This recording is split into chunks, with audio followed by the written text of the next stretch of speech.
Good morning. Okay, so today we're going to work with some shapes again, and today's date is the 8th. We had a long time off. I hope we can just jump back in and work. So here we go. You know that a shape with three sides is called a triangle. You also know that all the angles, when you add it up, comes to 180 degrees. And you know that we have different types of triangles, like isosceles, scalene, and an equilateral triangle. Okay? These are how we name them according to their sides. You know that there are right triangles with a 90-degree angle, an obtuse triangle with one angle that is obtuse, and an acute triangle because all the angles are less than 90. You also know that we have quadrilaterals. Quadra means four. And that quadrilaterals can come in the shape of squares, rectangles, rhombuses, parallelograms,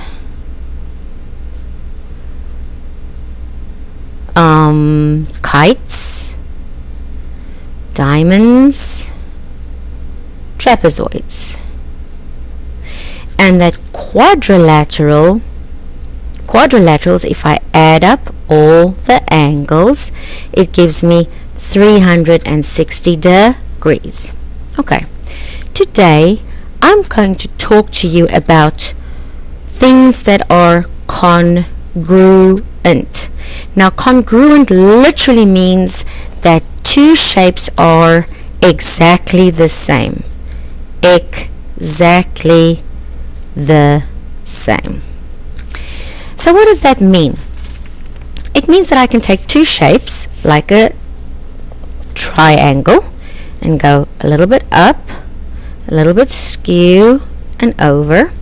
I can take this triangle and I can flip it a little bit up, a little bit skew, and over, and I can name it. I can call this one A, B, C, and I can call this one A, B, C, D, E, F. Okay. Now, in your mind, if you take this triangle, you take it and you turn it around and you put it on top of this one, it will be exactly the same triangle. And the sign that we use for it is called congruency. This little flat S that's lying on its sign means it's similar, which means it's the same in shape. And this equal sign means everything else is the same size. So altogether, this sign means congruent. So what does that mean? It means that angle C is congruent to angle, now be careful, we've got to flip this thing in our heads, angle D. Angle A would be congruent to, let's turn it, angle E. And angle B would be congruent to angle F. So all in all, what does this mean for me? It means that triangle CAB is congruent to triangle DEF. Now, once I've got this down, once I know which one pairs up with which one, and once I know this, there's a lot that I can say. For example, line CB is congruent to, now watch this, the first one and the last one is going to be congruent to this first one and last one, side DF. See how that works? I can say line CA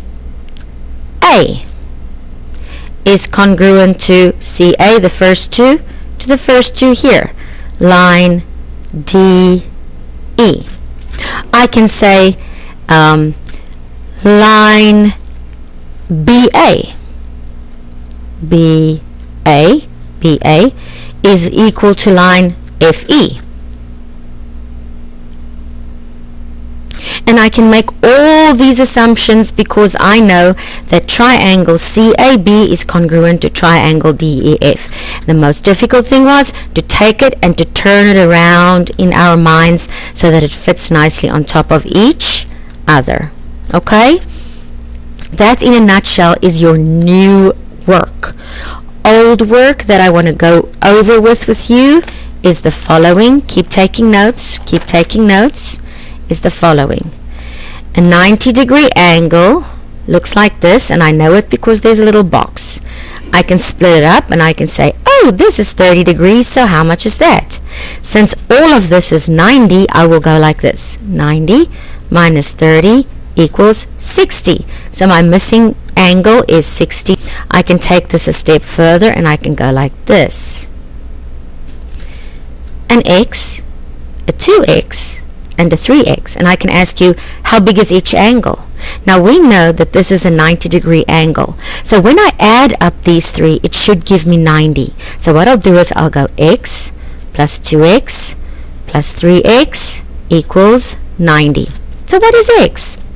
X plus 2x plus 3x will give me 6x, which is 90. Get x alone. X is worth 15 degrees. Then we did supplementary angles, angles that when you add it up gives you 180 degrees. You see that flat line? That's 180 degrees. So if this is 70 degrees, how much will the rest of it be? It'll be 180 minus 70. Oh look, it's 110 degrees.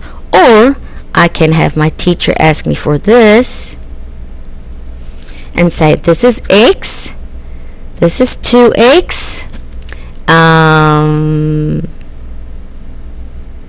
this is 120 degrees, and I want to know what x is.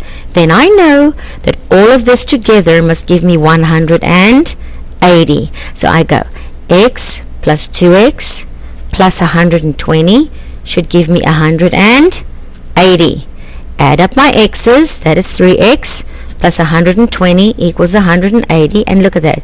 We've got a two-step equation. Minus 120 minus 120. 3x gives me 60.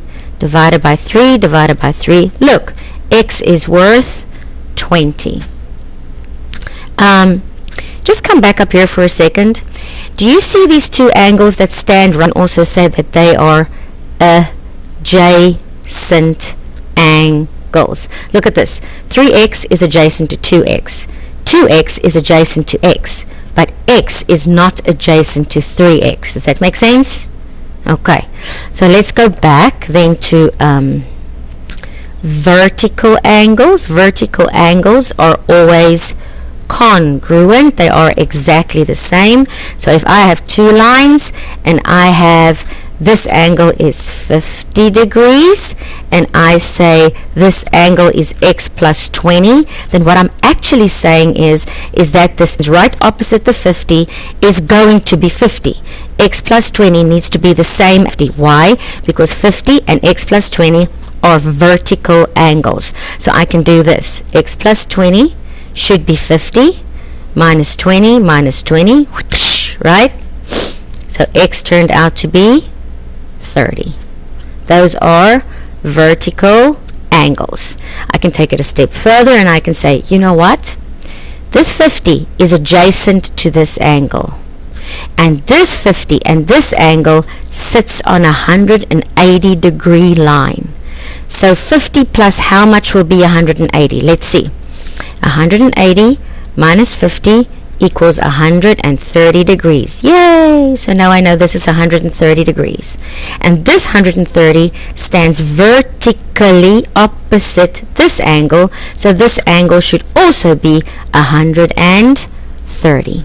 I've got a worksheet for you guys that I want you to work on congruency, and then I've got a worksheet for you guys about this work that I just showed you, this work over here. Okay, let me just quickly go over this again. 90 degrees, 60 plus 30 gave me 90 adjacent angles. 3x, 2x, and x gave me 90 degrees, so 1x turned out to be 15. These two together were 180, the other were 180, and these vertical angles that stood opposite each other were exactly the same. Okay, I'm going to give you some work. Also want you guys to finish up 7G1, 7G2G, and 7G5. Okay, talk some more later. Bye-bye.